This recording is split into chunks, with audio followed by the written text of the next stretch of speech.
नमस्ते, welcome to पैसा invest. हम इस चैनल में आपको इकोनॉमिक्स और फाइनेंस रिलेटेड कॉम्प्लेक्स न्यूज़ को आसान भाषा में समझाने की कोशिश करते हैं।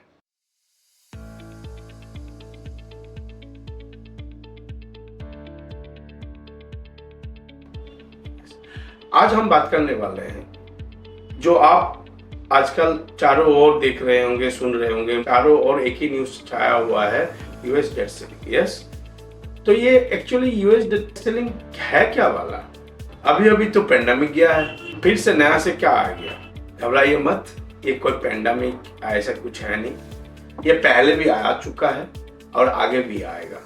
हाँ, आपको ना थोड़ा सा संभाल के रहना है। तो कैसे रहना पड़ेगा और आगे आपको क्या करना है और ये क्या चीज है, आज हम इस वीडियो में इसको डिटेलिंग में बात करेंगे और इसकी वजह से इंडिया की इकोनॉमी में और हमारी अपनी जिंदगी में क्या इम्पैक्ट पड़ सकता है, ये भी हम डिस्कस करेंगे। तो इसके लिए आपको इस वीडियो को पूरा आखिर तक देखना है, तो आगे जाके फ्यूचर में भी आपको ये काम में आ जाए।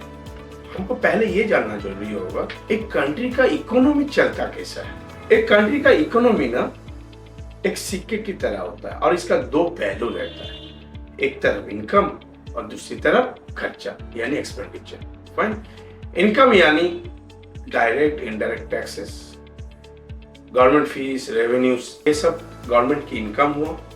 हर कंट्री में गवर्नमेंट होता है और उसका ये इनकम होता है। और दूसरी तरफ जो खर्चा है, खर्चा में क्या होता है, हम सिविलियन के वेलफेयर के लिए, कंट्री का डेवलपमेंट के लिए गवर्नमेंट जो खर्चा करती है उसको कहते हैं एक्सपेंडिचर। लाइक क्या हो सकता है, सोशल वेलफेयर, एजुकेशन के ऊपर जो खर्चा जाता है, सिक्योरिटी पर्पस, डिफेंस के ऊपर जो खर्चा किया जाता है, एम्प्लॉय का जो सैलरी दिया जाता है उसमें जो होता है, ये सब होता है एक्सपेंडिचर।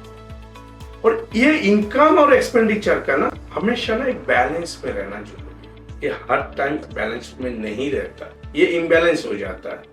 इनकम से ज्यादा खर्चा ज्यादा हो जाता है, स्पेशली डेवलप और डेवलपिंग कंट्री में। तो उसको बैलेंस करने के लिए गवर्नमेंट को ना लोन लेना पड़ता है। जैसे कि हम अपना पर्सनल लाइफ में भी अगर कभी कभी हम लोगों को एक्स्ट्रा कुछ खर्चा करने के लिए, घर लेने के लिए, गाड़ी लेने के लिए हम लोगों को जैसा लोन लेना पड़ता है, ठीक उसी तरह गवर्नमेंट को भी लोन लेना पड़ता है। हम लोग उसको कहते हैं डेट। यूएस में भी डेट लिया जाता है, लोग डेट लेते भी है।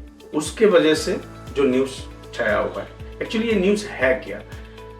एक्चुअली सीबीओ नामक एक ऑर्गेनाइजेशन है अमेरिका में, जो उन्होंने अमेरिकन गवर्नमेंट को वार्निंग दे दिया है। उनका जो डेट लेने का यानी उधार लेने का जो कैपेसिटी है वो जनवरी में ही खत्म हो चुका है और जो फंड एक्सेस बचा हुआ है वो जुलाई महीने तक ही चलेगा।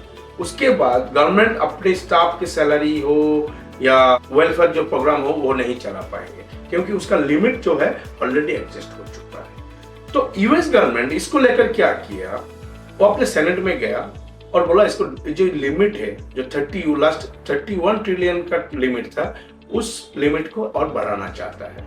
और इसके ऊपर ही मुद्दा छिड़ गया, डिस्कशन हुआ अपोजिशन के साथ, तो उन्होंने भी एग्री कर रहा है, बट समहाउ कुछ कंडीशन के साथ। तो बाइडेन गवर्नमेंट जो अभी चल रहा है यहाँ पे, तो उसका अपोजिशन भी उस कंडीशन इसलिए दे रहा है क्योंकि इलेक्शन करीबी में है।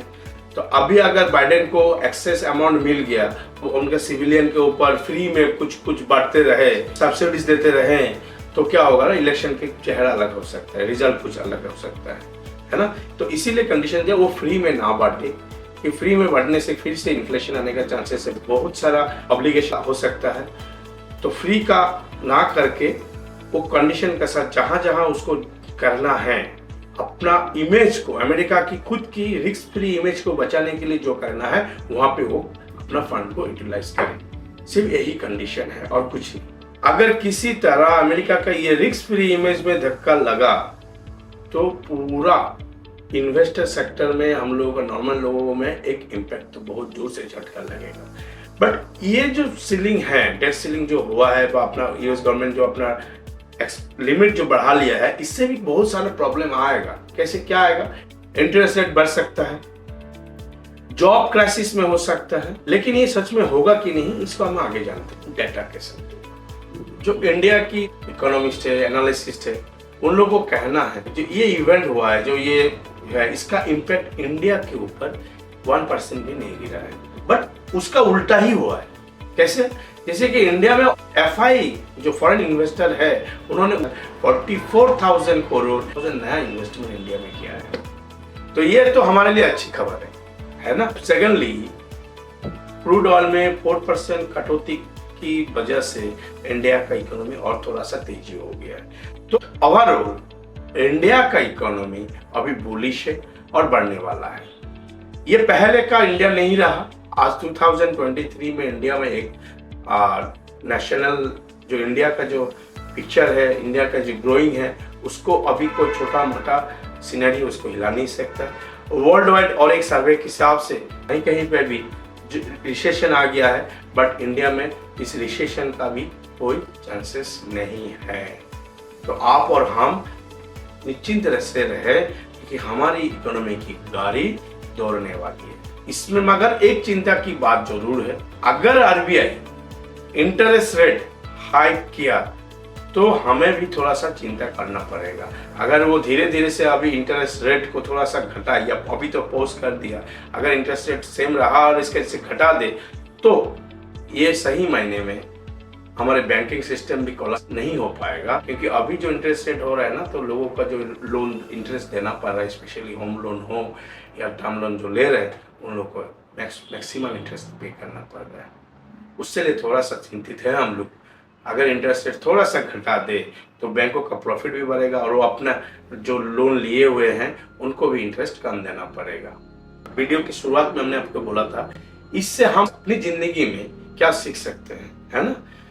आज जैसे कि हम लोगों ने देखा 1960 से ही अमेरिका अपना डेट सीलिंग लिमिट बढ़ाते जा रहे हैं, मगर बढ़ाते बढ़ाते उसको तो एक जगह में फंस जाना चाहिए था, ये डेट रेट पे फंस जाना चाहिए था। यस, मगर उन्होंने फंसा नहीं। क्यों नहीं फंसा? क्योंकि उन लोगों का अपना ट्रेजरी में उन लोगों को फाइनेंशियल एक्सपर्ट बैठा के रखा है, बड़े बड़े दिग्गज बैठा के रखे इस ट्रैप से उनको बचाने के लिए, ठीक। बट आपका खुद का जिंदगी में ऐसा कोई एक्सपर्ट है क्या? नहीं ना।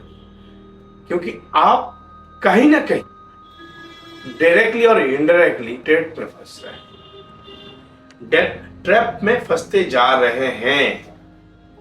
कैसे? हम छोटा सा छोटा चीज लेने के लिए ईएमआई भरते हैं, ज्यादा छोड़ो मोबाइल लेने के लिए भी हम लोग ईएमआई में लेते हैं। TV, fridge, housing, car, bike, कुछ भी ले लोन लोन लोन। तो ये लोन क्या है? डैडी तो है, और इससे चलते तो हम लोन ट्रैप में फंसते जा रहे हैं। किसी का तो एजुकेशन लोन का रीपेमेंट करना पड़ रहा है, अपने पढ़ाई के लिए लोन लिया अपने पिताजी ने, आपके और मेरे पढ़ाई के लिए पिताजी ने लोन लिया, लोन लेके हमको पढ़ाया। वो भी तो हम ऑलरेडी अपना करियर शुरू करने से पहले ही तो फंस चुके, है ना। कल जाके हम वही फॉर्मूला डुप्लीकेट करेंगे, अपने बच्चों को भी एजुकेशन लोन दिलाएंगे, वो भी बेचारा फंसेगा। तो कहीं ना कहीं हम फंसते जा रहे हैं, और हमें आपको और हमें निकालने के लिए कोई निकालने वाला कोई है नहीं, उल्टा फंसने वाला मार्केट में अवेलेबल है। यस, अगर सही में आप इस डेट ट्रैप से बचना चाहते हैं, किसी प्रॉपर फाइनेंशियल प्लानर या टैक्स कंसल्टेंट से बात कीजिए।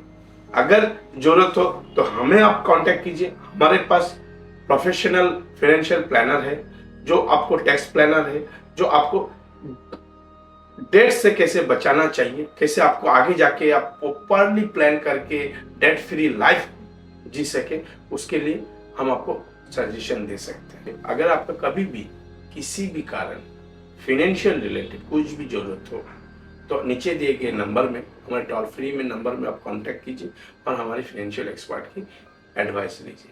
हम रेडी हैं आपको सहायता करने के लिए, और उससे हमें आनंद मिलेगा। जय हिंद। आप खुश रहे, आबाद रहे। शुक्रिया।